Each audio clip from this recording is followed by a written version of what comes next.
घटनाचक्र में आपका बहुत बहुत स्वागत है। दिल्ली के चुनाव को लेकर तमाम तरह की अटकलें, तमाम तरह के सर्वेक्षण, तमाम तरह के दावे, तमाम तरह की खबरें आ रही हैं और इन खबरों में दिलचस्पी देश भर की भी है, देश के लोगों की भी है कि दिल्ली में आखिर हो क्या रहा है। दिल्ली में पहली बार नहीं है कि जब घोषणा पत्र या विजन डॉक्यूमेंट चुनाव से पहले जारी किया गया हो। देश में अमूमन 1952 से जब से चुनाव की शुरुआत हुई है तब से लेके अब तक देश के मतदाताओं के साथ, देश के लोगों के साथ राजनीतिक दलों ने चुनाव से पहले अपने घोषणा पत्र को, अपने वादों को लगातार दोहराया है। ये बात अलग है कि उनमें से ज्यादातर वो वादे होते हैं जिसे कभी पूरा नहीं किया जाता है, किया जा भी नहीं सकता है। लेकिन आप अगर दिल्ली की हम बात करें, और देश के पहले भी बात कर चुके हैं हम इस पर, कि जब नेता मतदाताओं को चुनाव में जब वोट मांगने जाते हैं तो उन्हें या तो समझ में नहीं आता या समझदार हैं वो, उनको पता है कि मतदाताओं को कैसे रिझाया जा सकता है, क्योंकि चूंकि उनको कोई उसका अकाउंटेबिलिटी उनका फिक्स नहीं है कि आप जो वादे करेंगे उसको पूरा करना होगा, जो बात आप कह रहे होंगे उस पर आपको खड़ा उतरना होगा, नहीं तो आपके खिलाफ में कोई चीटिंग या फ्रॉड का मामला दर्ज हो सकता है। वो कौन, उसके लिए कोई संस्थागत व्यवस्था नहीं है। नहीं तो इस देश में कम से कम मुझे लगता है, या तमाम जो दर्शक हैं उनको पता होगा कि तमाम दलों के नेता शायद एक बार जेल जरूर गए होते चीटिंग और फ्रॉड के केस में, क्योंकि तमाम दलों के नेताओं ने मतदाताओं के साथ झूठ और फरेब खास करके घोषणा पत्र और वादों को लेकर किया है।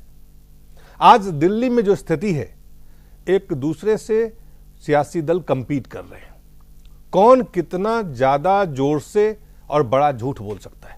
खास करके अगर इनके घोषणा पत्र पे आप नजर डालें तो लगता है कुछ ऐसी चीजें करने का ये मन बना चुके हैं जिसकी संभावना बनती ही नहीं है।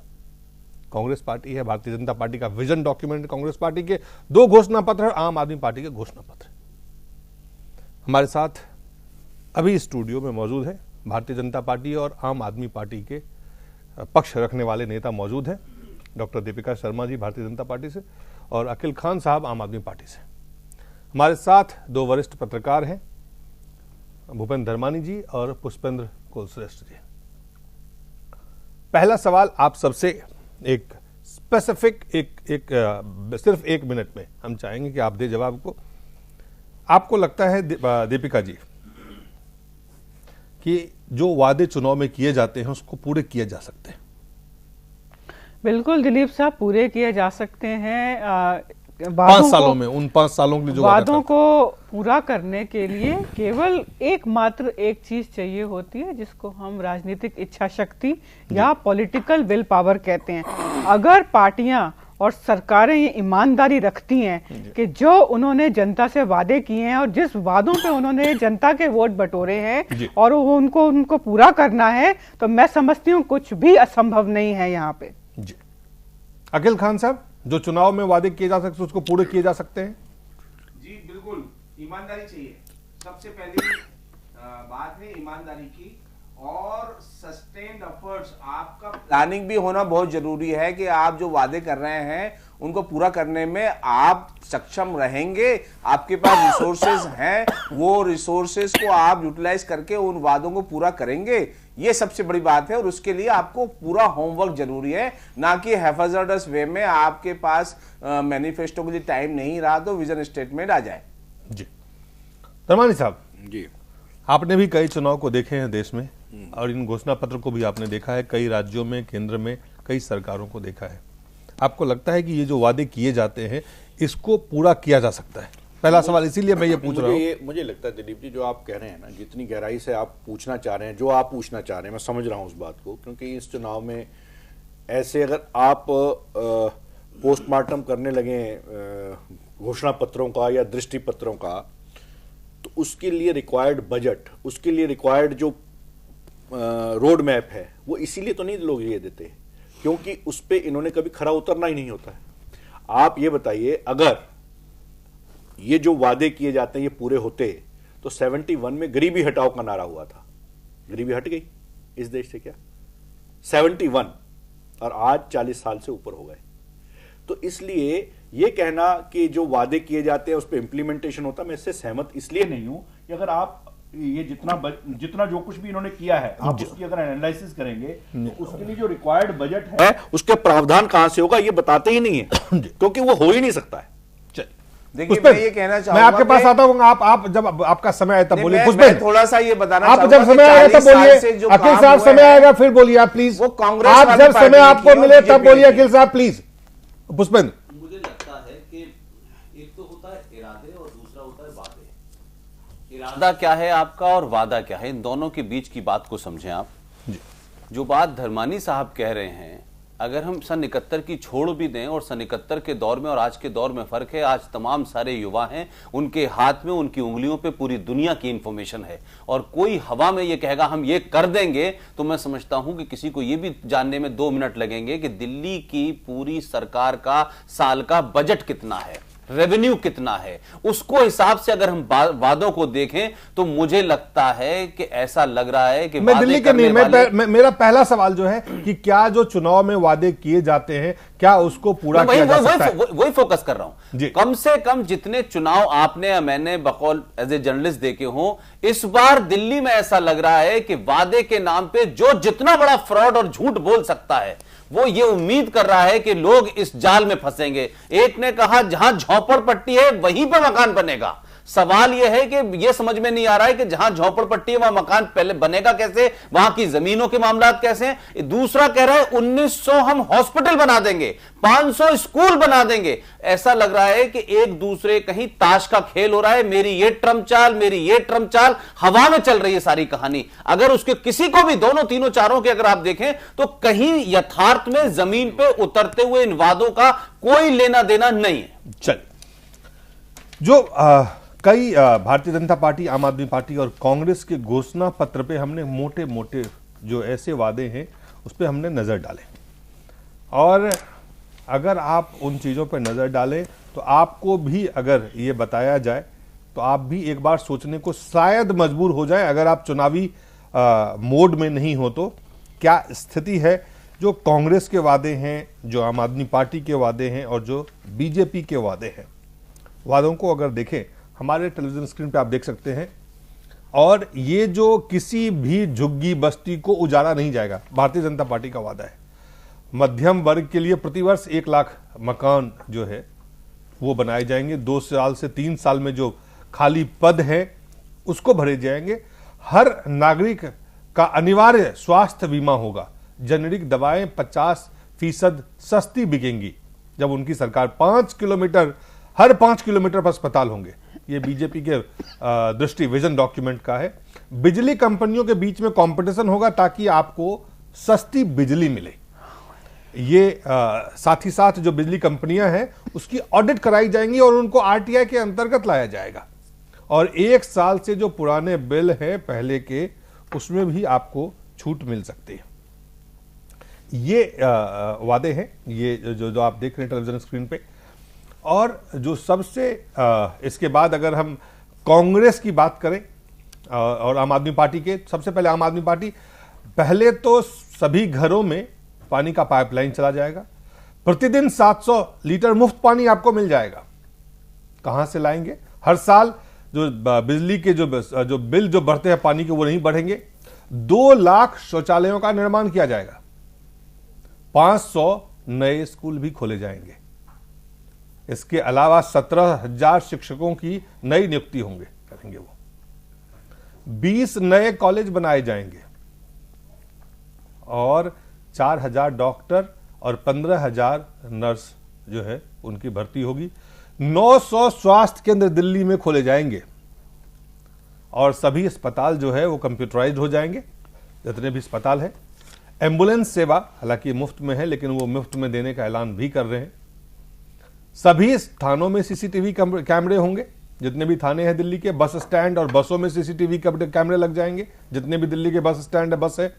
और मोबाइल फोन जो महिला सुरक्षा के लिए है, मोबाइल फोन में एक बटन होगा जो वाईफाई से जुड़ा हुआ होगा, और आप उस बटन को दबाते ही आपको वो सुरक्षा बटन, आपको सुरक्षा मिलेगा।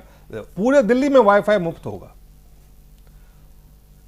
और इसके अलावा जब हम कई और वादे हैं जिसको आपको हम दिखाएंगे, अगर हम बात करें कांग्रेस पार्टी की, तो कांग्रेस पार्टी के 2 घोषणा पत्र आए। वो भी कहते हैं कि नई बिजली कंपनी को वितरण में लाएंगे, वहां पे कंपटीशन करवाएंगे। बीजेपी और इनके बीच में कंपटीशन को देख लीजिए, बराबर का कंपटीशन है। ये कहते हैं 0 से 200 यूनिट तक 101 रुपया 50 पैसा पर यूनिट लेंगे और 200 से ऊपर यूनिट पे 50% की सब्सिडी भी देंगे। और हर साल जो है पानी का बिल तो बढ़ेगा ही नहीं, ये भी कह रहे हैं सीवर और जो पानी का बकाया बिल है उसको भी माफ कर दिया जाएगा। अंबेडकर यूनिवर्सिटी के तहत 20 नए कॉलेज खोले जाएंगे दिल्ली में और हर 5 साल में 150 स्कूल। आम आदमी पार्टी का 500 स्कूल, इनका 150 स्कूल। अस्पतालों में गरीबों के लिए मुफ्त सुविधाएं अब तक नहीं थी, गरीबों के लिए 25,000 फ्लैट भी बनवाएंगे कांग्रेस पार्टी। अनधिकृत कॉलोनियों को अधिकृत करेगी, 15 साल तक पार्टी सत्ता में थी। सभी बसों में सीसीटीवी कैमरे कांग्रेस पार्टी भी लगवाएगी जब सरकार अगर बने तो, और सभी बसों में भी वाईफाई का सुविधा देंगे। ये अब पब्लिक ट्रांसपोर्ट की सीसीटीवी से निगरानी करेंगे। ये कांग्रेस के वादे हैं जो दिल्ली के मतदाता से वो कर रहे हैं। तो कांग्रेस के वादे, भारतीय जनता पार्टी के वादे और आम आदमी पार्टी के वादे, ये 3 पार्टियों जो मुख्य रूप से यहां पे चुनाव लड़ रहे हैं, मतदाताओं को समझा रहे हैं, बता रहे हैं। सबसे पहले मैं आम आदमी पार्टी के नेता हैं अकील खान साहब, जितने आपने वादे किए हैं, मैं डिटेल में बाद में आपसे आंकड़े के साथ समेत पूछूंगा, क्या आपको अब यह लगता है कि इन वादों को 5 साल में आप पूरा कर सकते हैं? बिल्कुल पूरा कर सकते हैं जी। हमने ये जो मैनिफेस्टो तैयार किया है दिलीप जी, ये 4 महीने की मेहनत का नतीजा है। और हमने डेली डायलॉग के थ्रू पब्लिक से हमने इंटरेक्शन रखा है, पब्लिक से ओपिनियन मांगे हैं, पब्लिक से हमने बात की है, डायलॉग किया है और उसके बाद हमने अपना मैनिफेस्टो तैयार किया है और ये धरातल पर सही उतरेगा। ये आप जो बोल रहे थे कि 40 साल से 50 साल से जो पहले मैनिफेस्टो आते रहे हैं, ये आप उन पार्टियों से पूछे जिन्होंने आज तक इन मैनिफेस्टो को चुनाव होने के तुरंत बाद कचरे की पेटी में डाल दिया। हमारा जो एम है कि जो हम लोगों ने वादे किए हैं, हम उन वादों पर 5 साल में पूरी तरह से खरे उतरे। सारे हमारे जो प्रोग्राम है कैलकुलेटेड है, उसका जितना खर्चा होगा वो पूरा कैलकुलेटेड है और हमारा जो बजट है 36,000 करोड़ का दिल्ली का, उसके अंदर आएगा ये सारा। और यहां मैं एक बात बोलना चाहूंगा कि एक बीजेपी की प्रवक्ता ने ये बोला था कि आप 10-15 लाख जो सीसीटीवी कैमरे लगाएंगे उसमें आपका 3 गुना जो है बजट का पैसा खर्च होगा। मैं उनसे बोलना चाहूंगा कि आप अपना जो होमवर्क है वो पूरा रखिए। ये कैलकुलेटेड पूरा सारी चीजें कैलकुलेटेड है। अकील साहब आप एक छोटा सा अकील साहब, आपने जो सवाल था उसको आपने हवा में उड़ा दिया। सवाल इसी, मेरी बात सुन लीजिए, मैं आपने जो करेंगे उस पर सब, मैं ये कह रहा हूं कि किसने क्या किया माजी में उस पर न जाएं। आप नए हैं, सारी बातें हैं, आप तार्किक तर्क के साथ बात कहते हैं, आपने ये नहीं बताया। मेरी बात सुन, अरे वो जो 49 दिन में किया है उसमें 900 स्कूल और 500 जितना कर सकते थे सारा किया। ये जो आपने पॉइंट है इसके लिए पैसा 900 स्कूल लॉजिकली नहीं, ये मुझे बताइए। अभी आते हैं पुष्पन, हमें छोटा सा ब्रेक के लिए जाना है। ये जो बात इनसे जब सवाल, चलिए खान साहब आप छोटा सा ब्रेक करते हैं, ब्रेक के बाद वापस लौटते हैं।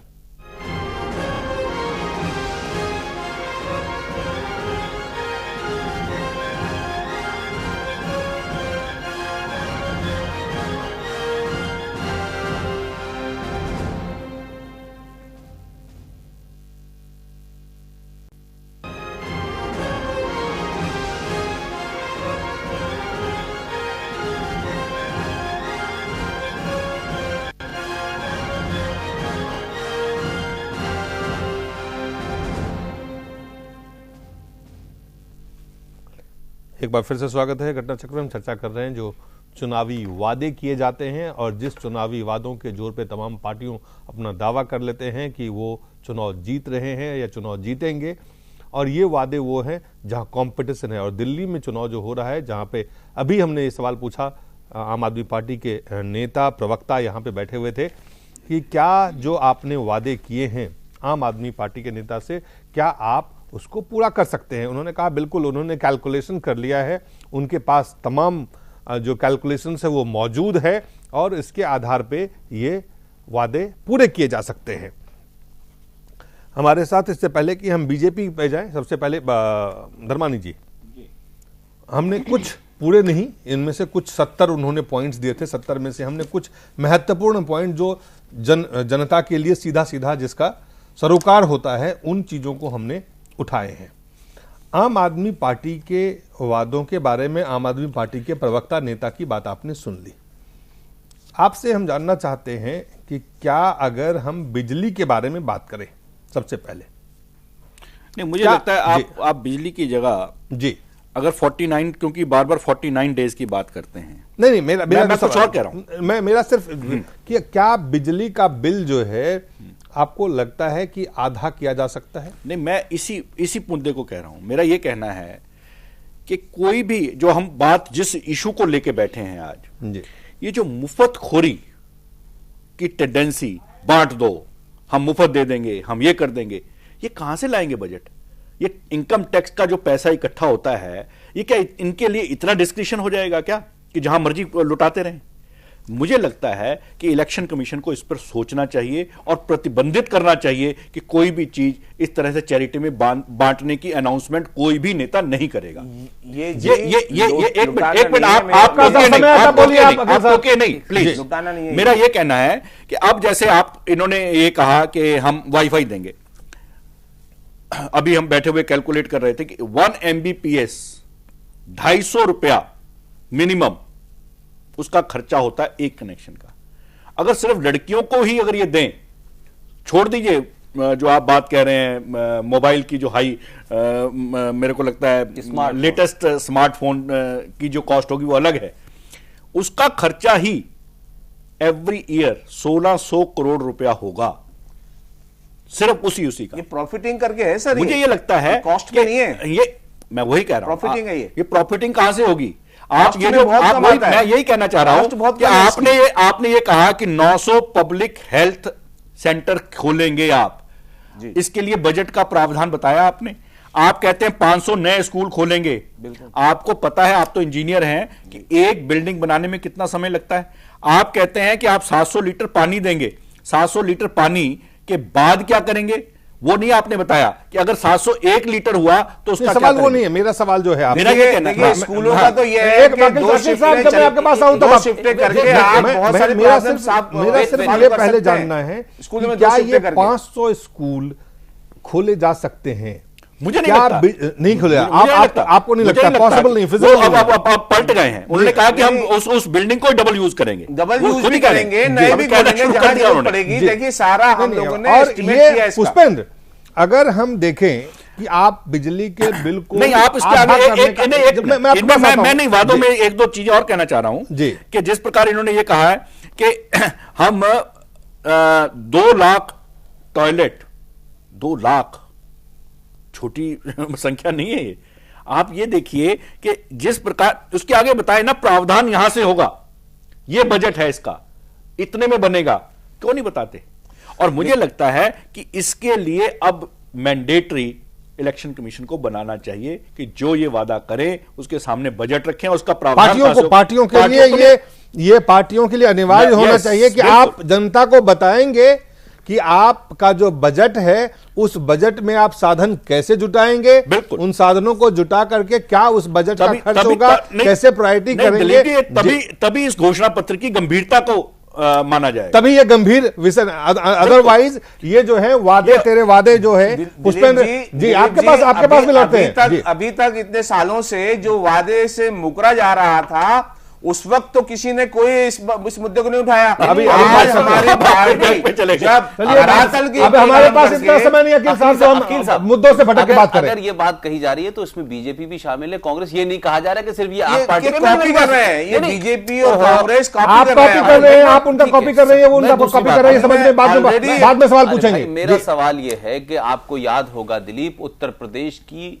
सरकार ने अपने आने से पहले यह घोषणा की कि हम फ्री लैपटॉप बांटेंगे जी, और आपको याद होगा कि ये पूरी जो योजना थी एक बार चली और उसके बाद वो बंद हो गई। I agree बजट ही नहीं है उनके पास। I agree with that. मैं ये कह रहा हूं, I agree. This should not be. मैं ये कह रहा हूं कि पिछली बार But you should do it. No, You agree, but you should do we it. will not do like this. This is We what will you are not do doing. such things. मैंने एक जी। Example की है। देखिए ये सारा चलन जो था साउथ में तो समझ में आता था कि टीवी भी देंगे, चावल भी देंगे, इडली भी देंगे और ये सब चलेगा। लेकिन मैं यहां ये बात कहना चाह रहा हूं कि पिछली बार अगर हम फौरी तौर पे हम आम पार्टी पे इसलिए फोकस कर रहे हैं कि ये ईमानदार के नाम पे आए हैं, ये स्वच्छ वातावरण के नाम पे आए हैं, ये भ्रष्टाचार फ्री बात करने आए हैं, ये ट्रेडिशनल राजनीति से हट के बात कर रहे हैं। मैं उसी पर कह रहा हूं। पिछली बार केजरीवाल साहब ने कहा था कि हम बिजली जो है वो 200-400 तक इतनी देंगे, फिर उसके बाद उसका इतना पैसा होगा।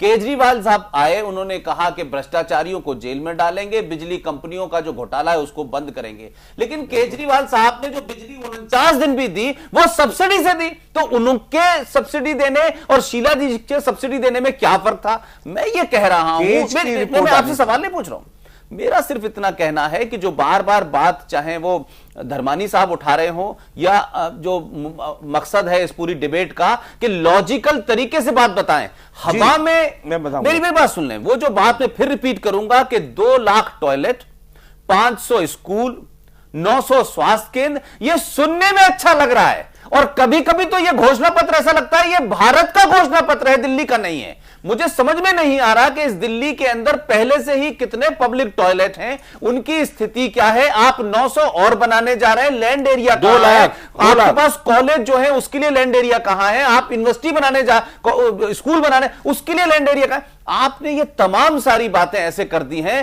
कि ऐसा लग रहा है कि आपसे पहले जितने लोग थे उनको ना स्कूलों की चिंता थी, ना कॉलेज की चिंता थी। उससे पहले भी करते हैं हम ये बात पहले भी करते हैं, उस पर भी चिंता नहीं, चिंता नहीं। लेकिन ऐसा लगता है अरे भाई आप दिल्ली का चुनाव लड़ रहे हैं, आप भारत का नहीं लड़ रहे। आपका आप ये बता, दिल्ली का ही चुनाव है, दिल्ली का चुनाव ही लड़ रहे हैं और मैं आपको बोल रहा हूं कि 4 महीने की एक्सरसाइज है ये 2 दिन का विजन स्टेटमेंट नहीं है। भाई आप जो बात पे जा रहे हैं ना, मैं 4 महीने की एक्सरसाइज है। 4 साल की हो, मुझे उसमें इंटरेस्ट नहीं है। नहीं 4 साल इंटरेस्ट ये है कि आप ये नहीं बता रहे चैनल के ऊपर बैठ करके कि जो 900 स्वास्थ्य केंद्र बनेंगे उसका बजट कहां है और कितना है आपका, आपने कितने रुपए उसके लिए रखे हैं, आपने स्कूलों के लिए कितने रुपए रखे हैं और टोटल बजट दिल्ली का यह बताने की जगह आप कह रहे हैं। मैं कह रहा हूं आपने हो सकता है कि दुनिया के तमाम बड़े बड़े लोगों को, जैसे आप नौकरी छोड़ के आए करोड़ों की, वैसे ही अमेरिका के बैंक से लोग छोड़ के आए। आपकी पार्टी दुनिया में एकमात्र ऐसी पार्टी है जहां हर आदमी 2 करोड़ की नौकरी छोड़ के आया है। लेकिन जब उससे यह पूछो भाई कि 900 स्वास्थ्य केंद्र, 500 स्कूल, 2 लाख टॉयलेट,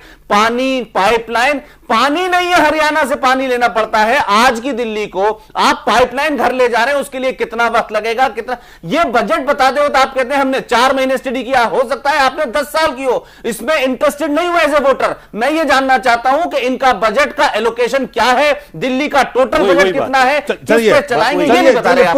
देखिए इसके लिए आपके साथ एक सेकंड अखिल साहब, आप सिर्फ एक पार्टी को भी हम देख रहे हैं, जरा बीजेपी के, अभी कांग्रेस के पास हमारे पास नहीं, बीजेपी के अगर देखते हैं पहले से भी, इस बार आपने घोषणा पत्र से आपने परहेज कर लिया, तो चलिए ये आपके पार्टी की रणनीति हो सकती है कि उसको आप घोषणा पत्र के बजाय दृष्टि पत्र कहें, विजन डॉक्यूमेंट कहें।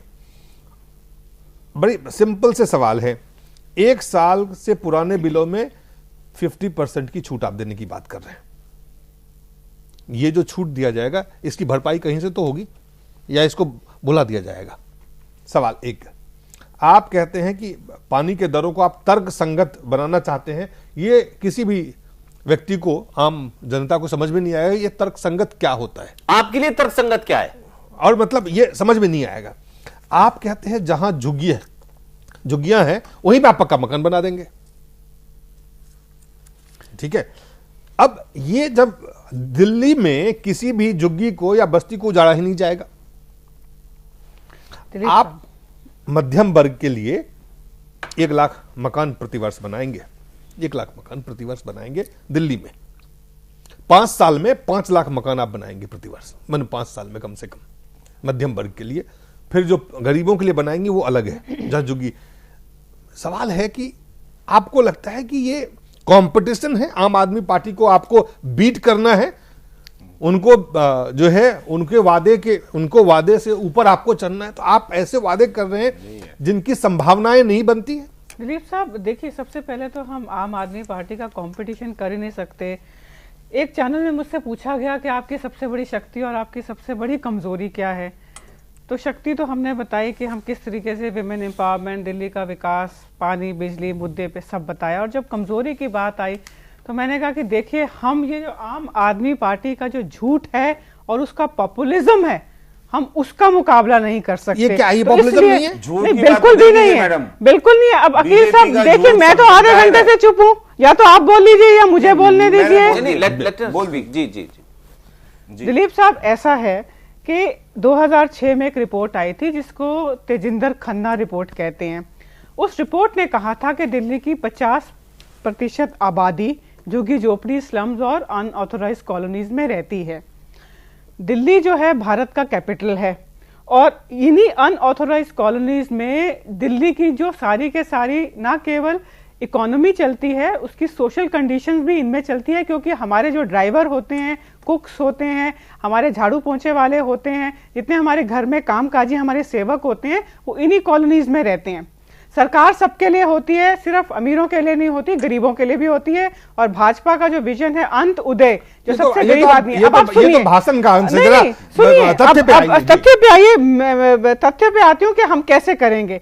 सबसे पहले तो हम एक एरियल सर्वे कराएंगे कि आपने वो बातें नहीं कही है। नहीं, देखिए, हमने अगर लिखी नहीं है तो ये मैं पार्टी की ऑफिशियल प्रवक्ता हूं, मैं पार्टी की तरफ से ये कह रही हूं कि हम एक एरियल सर्वे कराएंगे जहां तक as and where it is, जो आज की परिस्थिति है, उसके बाद से जब हमारी सरकार बनेगी तो हम और झुग्गियों को सबसे पहले तो डेवलप नहीं होने देंगे। दिल्ली की सबसे बड़ी हाउसिंग की सबसे बड़ी परेशानी यह है कि यहाँ माइग्रेशन इतनी ज्यादा है जो हम संविधान के अनुसार बंद नहीं कर सकते, परंतु इतना है कि यहाँ पे जितना भी डीडीए का जो खाली लैंड होता है, वहां पे आउटर दिल्ली में, इनर दिल्ली में जहां भी खाली लैंड होता है, पब्लिक लैंड, वहां पे एक झुग्गी डल जाती है। तो सबसे पहले ये डिलिमिटेशन करनी पड़ेगी कि आगे कोई झुग्गी नहीं डलेगी, सबसे पहली बात। दूसरी बात यह है कि सरकार, urban development ministry, Venkaiah Naidu ji ने, आपको याद होगा, 5 दिन पहले पूरी एक प्रेस कॉन्फ्रेंस करी।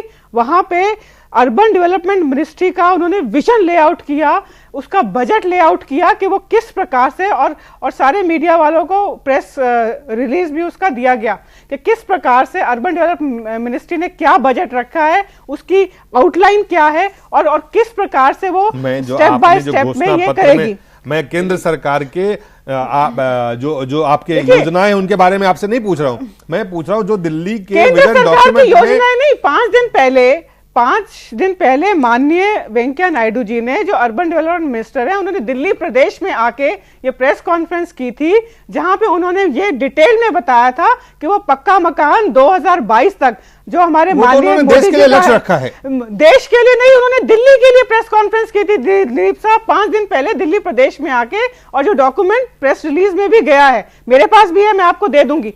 यहाँ पे देखिए प्रॉपर आपने ये बात नोटिस की होगी कि पीयूष गोयल जी ने पावर के ऊपर बोला, मीनाक्षी लेखी जी ने महिला सुरक्षा के ऊपर बोला, वेंकैया नायडू जी ने आप वो तो बोल रहे हैं, मैं आपके बोलने पे क्या मनाही कर रहा हूँ, आप बोल रहे हैं।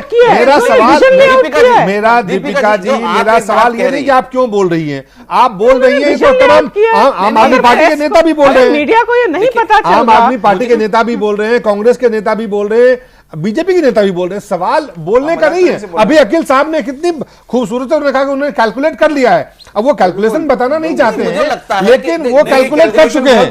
अब ये कैलकुलेट करके देश की जनता को, दिल्ली के मतदाता को नहीं बताएंगे। बिल्कुल बताएंगे। हम तो ये बोल रहे हैं कि डायलॉग कीजिए पब्लिक के साथ में। अरे आप डायलॉग कर चुके हैं, आप डायलॉग कर चुके हैं। आप तो ये बताइए 36,000 करोड़ के बजट में आम आदमी पार्टी 500 स्कूल बनाएंगे, आमने सामने बैठ कर आप यहाँ पे आमने जनता के सामने बताइए, आप बता सकते हैं। आपने पूरा एक स्कूल के लिए स्पेशल सेशन इसके लिए रखा जाए 2 घंटे 3 घंटे का। मैं आपको आप अपने वादे जो किए हैं बीजेपी ने उसका क्या बेसिस है? आप आइए, आम आदमी के वादे हैं उसका क्या बेसिस है? आप आइए, अभी बताइए और क्या सोल्यूशन है? अभी तो बताइए आप कम से कम। पूरा डिबेट हो। अरे पूरा डिबेट के लिए आपको बुलाया, मेरी आप बोलेंगे नहीं, लेकिन आप कहेंगे डिबेट करवाइए। चुनाव से पहले हम भाषण देंगे, चैलेंज करें बीजेपी को, चैलेंज कर रहे हैं कि हम आप बीजेपी को चैलेंज करिए, आप बीजेपी की बात कर रहे हैं। अकील साहब आप बीजेपी को चैलेंज करिए, मेरा सवाल तो जवाब दीजिए।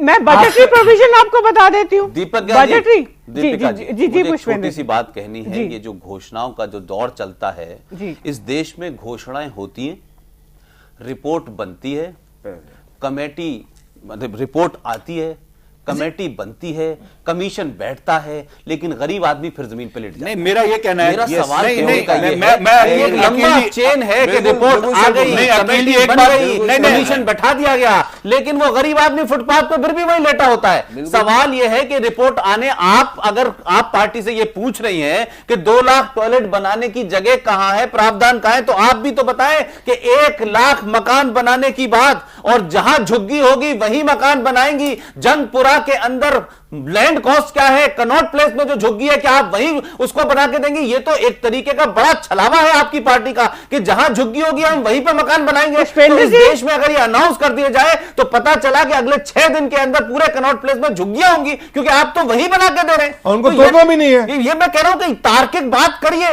लोगों को वो सपना दिखाइए तो कम से कम ये हो कि कमीशन बैठने के बाद वो लेटे ना दोबारा से। पुष्पेंद्र जी, सबसे पहले तो मैंने इस बात की शुरुआत में ही कहा था कि हम एक एरियल सर्वे कराएंगे, जैसे हमारी सरकार आती है और झुग्गी और आगे झुग्गियों को बनने से रोकेंगे। देखिए, आपको मूलतन प्रॉब्लम पे भी तो जाना है। भाई, आप दूसरी बात, पुरानी पार्टी है, आपको गली गली का पता है, आप 5 साल चुनाव बजटरी प्रोविजन के बारे में बात करते हैं, बजटरी प्रोविजन के बारे में बात करते हैं ना, जैसे बिजली है। उस पर एक सेकंड डॉक्टर, आपने तो पिछली बार बिजली को 30% कहा था करने के लिए, इस बार आपने कहा आप ये देखिए, तो सुन तो लीजिए कैसे करेंगे।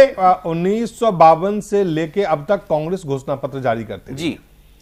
भारतीय जनता पार्टी जब से उनका उदय हुआ है, जब से पार्टी बनी, तब से वो घोषणा पत्र जारी करते रहे। कई घोषणाएं दोनों पार्टियों में देखेंगे तो वो घोषणाएं चुनाव में अलग अलग तरीके से उसमें कई चीजें ऐड कर दी जाती हैं, कई चीजें डिलीट कर दी जाती हैं। नहीं सर, मुझे तो ये लगता है कि जो सत्ता में आता है उसका घोषणा पत्र इधर चला जाता है, इधर वाले का इधर आ जाता है। जी, मैं वही कह रहा हूं। तो कांग्रेस पार्टी 1952 से, भारतीय जनता पार्टी 80 से और आम आदमी पार्टी 2013 से, अन्ना के आंदोलन से निकल के पार्टी बना करके तब से घोषणा करते जा रहे हैं और लगातार घोषणा कर रहे हैं। काम भी किया है सर। और इन्होंने काम के नाम पे जब इनको जनता ने वोट दिया तो ये 49 दिन में यहां से काशी चले गए, काशी से फिर वापस आए हैं और कहते हैं इस बार तो उन्होंने जो घोषणाएं की हैं, जिनके बारे में ये कहते हैं 4 महीने के डायलॉग के बाद बनाए, लेकिन ये कहते हैं आप बीजेपी को चुनौती देते हैं कि आप आइए डिबेट करिए फिर हम बताएंगे। क्या टेलीविजन पे आपके पास वो आंकड़े नहीं है अकील खान साहब जो आप बता सकते हैं? कांग्रेस पार्टी के भी नेता जल्द हमारे स्टूडियो में आ रहे हैं, एक छोटे से ब्रेक के बाद उनको लेके आते हैं, फिर बातचीत और चर्चा करते हैं।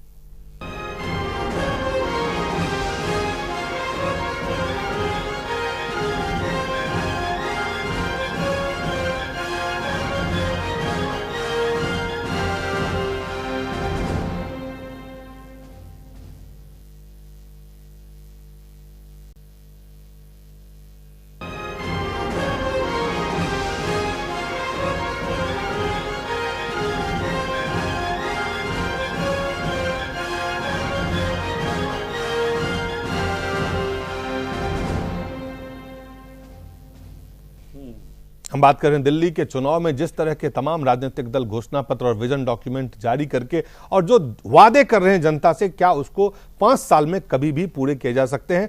कुछ ऐसे वादे हैं जिनको 5 साल अगर हम देखें और हम अगर इतिहास को उठा के देखें तो लगता है कि 5 साल क्या, और बजट के जो प्रावधान है, जो रेवेन्यू है, जो वहां एक्सपेंडिचर होता है, जो बजट होते हैं, इन तमाम चीजों को अगर आप देखें और हम ये भी अगर देखें कि इस बजट को अगर आप अच्छे ग्रोथ रेट के साथ बढ़ा दें तब भी क्या इसकी संभावना बनती है?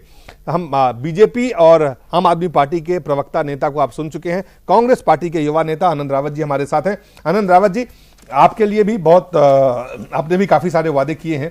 कुछ वादे ऐसे हैं जिनके बारे में हालांकि कांग्रेस पार्टी से ये जब सवाल पूछा जाता है तो फिर कई सारे सवाल मन में स्वाभाविक रूप से आ जाते हैं कि आपने तो वादे घोषणा पत्र लगातार करते रहे, उनको कभी पूरा नहीं किया है। फिर भी दिल्ली के चुनाव है, आपने भी कुछ वादे किए हैं जो मैं आपको पूछना चाहता हूं।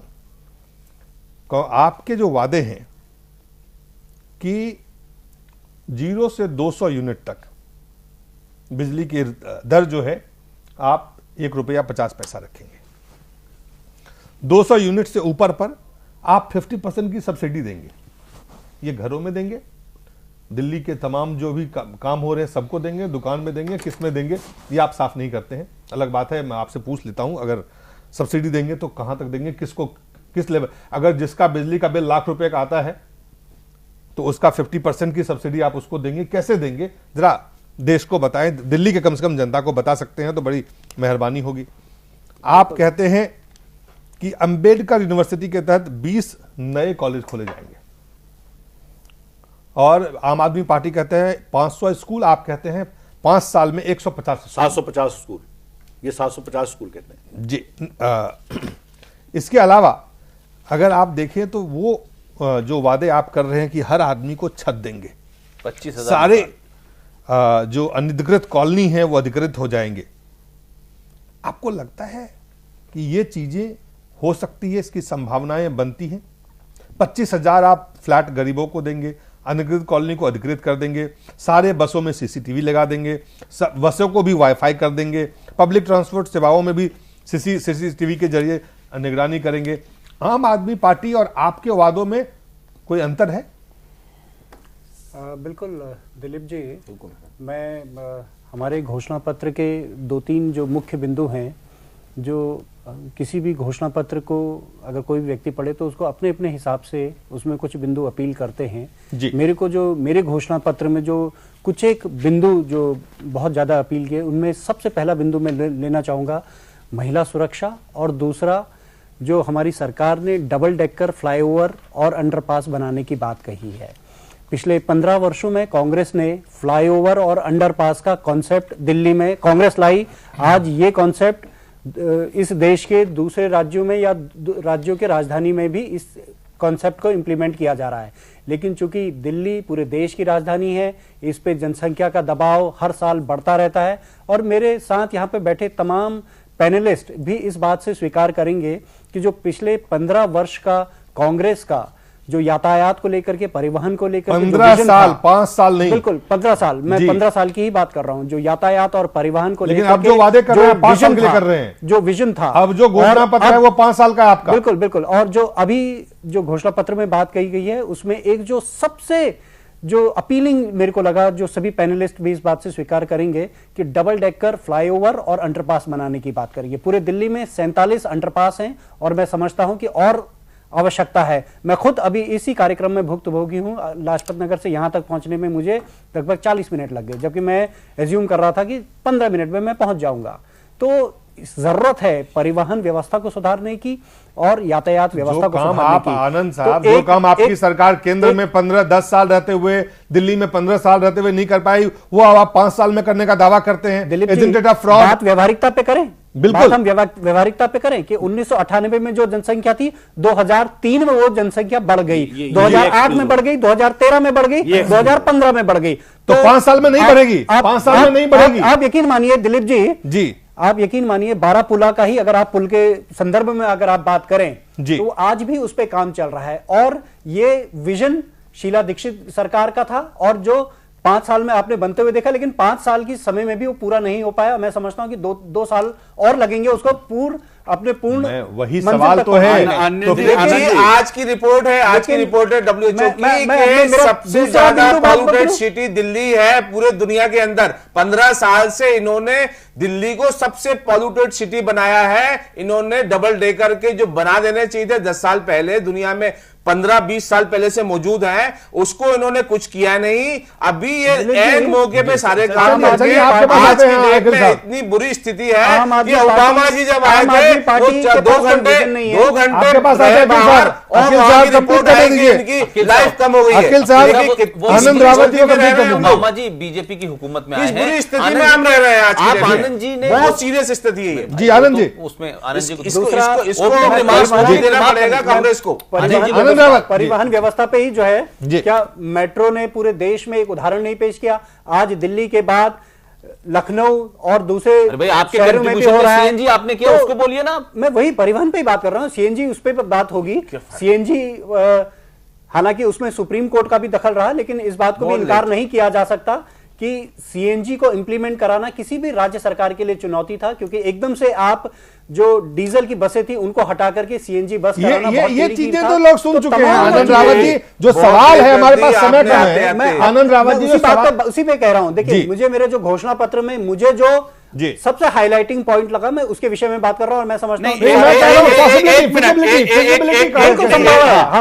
हमने जब बारापुला जैसा, आप खुद दिल्ली शहर में रहते हैं और मैं समझता हूं कि आपकी शिक्षा दीक्षा और नौकरी भी आप दिल्ली में कर रहे हैं, तो आप समझ सकते हैं कि बारापुला का जो कॉन्सेप्ट है वो केवल और केवल कांग्रेस सरकार के नेताओं के विजन की वजह से संभव हो पाया। और अंडरपास और फ्लाईओवर का जो कॉन्सेप्ट आप दिल्ली में देख रहे हैं, तो उससे आप इनकार नहीं कर सकते। आज हमारी सरकार बोल रही है कि हम डबल डेकर फ्लाईओवर का कॉन्सेप्ट लाएंगे। 60 साल में देश में बहुत सारे काम हुए हैं आनंद जी, 60 साल में देश में बहुत काम हुए हैं। मेरा सवाल है, जो चुनाव के पहले आप वादे करते हैं, इसमें से कई ऐसे वादे हैं जो फिजिबल नहीं है।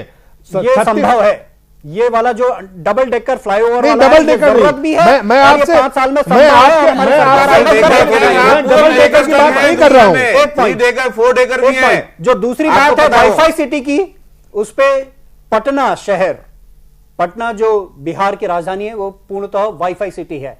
और जब अगर पटना की तरह दिल्ली को आप वाईफाई करने जा रहे हैं, मैं आपको उदाहरण दे रहा हूं। देखिए, कमी दूसरे उसमें भी रह सकती है। इसका मतलब ये है कि आप कैसे फिर वही गरीबी हटाओ की तरह आप वाईफाई भी देंगे। राजधानी है, इसमें अगर आम आदमी पार्टी, बीजेपी या कांग्रेस अगर वो बात करते हैं, ठीक है, टेक्नोलॉजी आज हमारे जीवन का अहम हिस्सा हो चुका है। चलिए, आम आदमी पार्टी के घोषणा पत्र और आपके घोषणा पत्र में फंडामेंटल क्या अंतर है?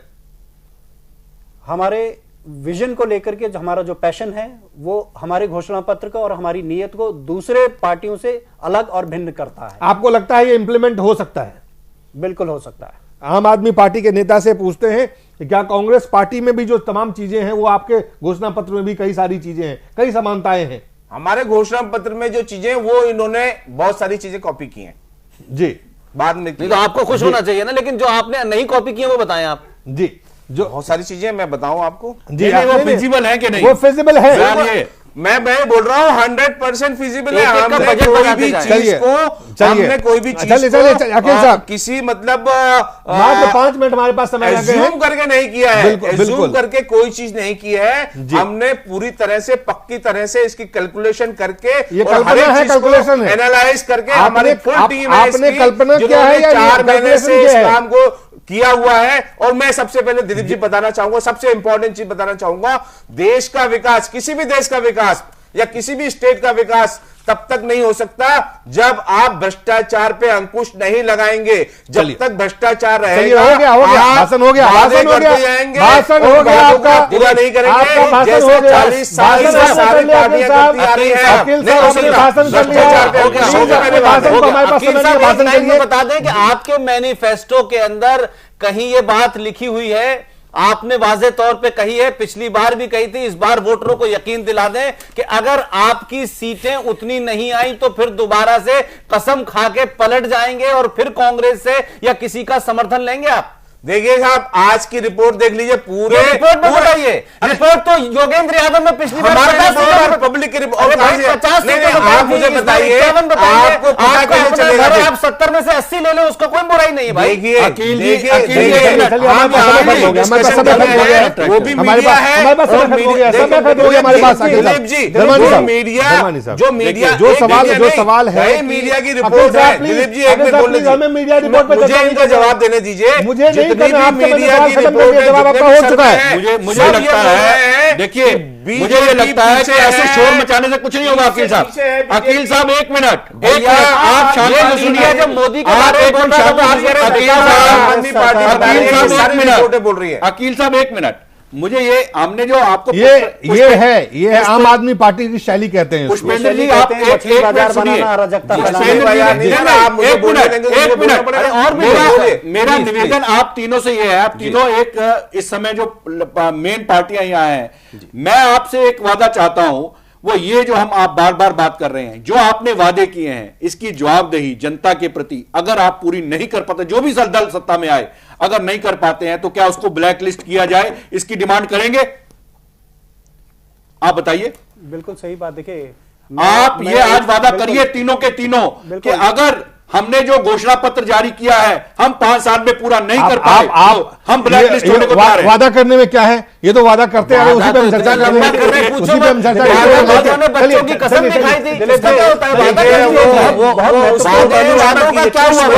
बहुत महत्वपूर्ण पहलू है। हमारे पत्रकार साथी ने बहुत महत्वपूर्ण बात कही है। हम सब लोग जितने भी साथी यहाँ पे बैठे हैं, कुछ पत्रकार हैं, कुछ हम साथी लोग राजनीतिक दलों के कार्यकर्ता हैं, नेता हैं, लेकिन यहाँ पर सबसे पहले हम इस देश के मतदाता हैं, इस देश के नागरिक हैं, और आज सही में ही हम सबके लिए ईमानदारी से इस बात पे सोचने पे मजबूर हो रहे हैं कि क्या घोषणा पत्र की प्रासंगिकता सही में रह गई है। क्योंकि चुनाव से 4 दिन पहले इस तरीके की सभी राजनीतिक पार्टियां, चाहे कोई भी हो, देखिए हम सबसे पहले हम मतदाता भी हैं, इस देश के नागरिक भी हैं, हमको इस बात को समझना चाहिए। और बहुत महत्वपूर्ण बिंदु उठाया है, इस पे मैं समझता हूं कि पूरे देश पर बहस होनी चाहिए कि घोषणा पत्र सभी राजनीतिक दलों ने कम से कम 2 महीने पहले उसको निकालना चाहिए, ताकि जन जन तक वो चीजें पहुंच पाए। आज दिल्ली का चुनाव हो रहा है, यहां पर दिल्ली का अधिकतर मतदाता के पास टेलीविजन के एक्सेस है, तो टेलीविजन के माध्यम से हो सकता है कि घोषणा पत्र के कुछ महत्वपूर्ण बिंदु उस तक पता चल पाए। लेकिन मैं एक ऐसे राज्य से आता हूं जो पूर्णतः हिमालयी राज्य है, जहां पर आज भी 40% मतदाता टेलीविजन के एक्सेस से दूर है और लगभग 20% मतदाता अखबार से दूर रहता है। तो उस तक घोषणा पत्र कैसे पहुंच पाएगा? अगर घोषणा पत्र 2 महीने पहले या समय रहते नहीं पहुंच पाएगा तो कैसे उसको पता चल पाएगा कि मेरा तो ये मानना है, आपसे बहुत कम शब्दों में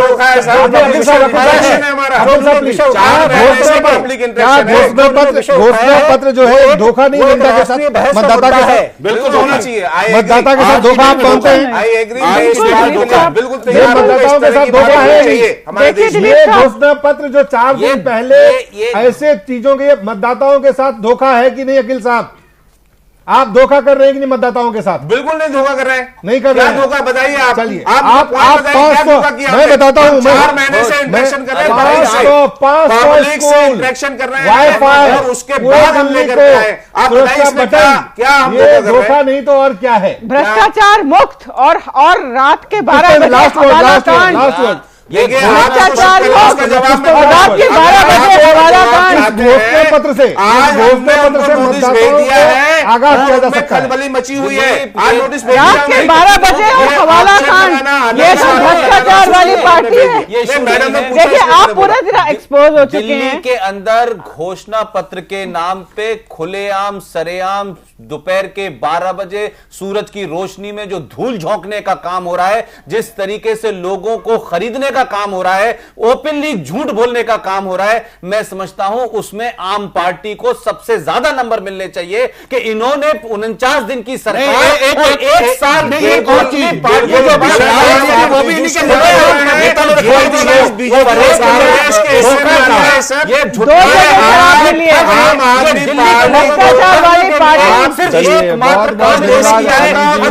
खान साहब, दीपिका जी, धर्मानी जी, आप सब लोगों का बहुत बहुत धन्यवाद।